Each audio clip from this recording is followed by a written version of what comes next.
Hi, I'm Dave Paccassi with NVS Kitchen and Bath. Today we're going to talk about a house that we just remodeled, and it was a really great example of how somebody found the location that they wanted to live in and then made the house the home they wanted to live in.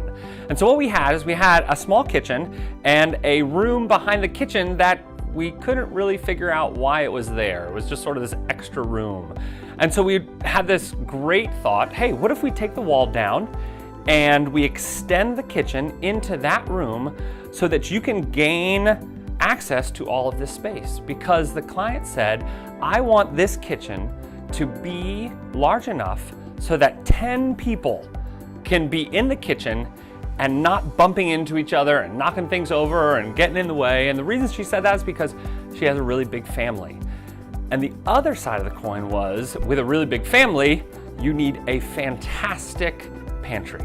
And so part of the room became just the pantry. She said, I want to be able to walk into it. I want to be able to see everything. I want to be able to put a slider door, a pocket door in.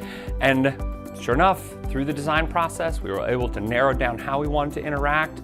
They have a great island. They have a second sink now so that people can be in one zone and another zone and not interact, which is fantastic. And that's what people are looking for these days. It's not so much the triangle anymore, it's zones. It's how are we going to be in the kitchen and get things accomplished and not push each other over.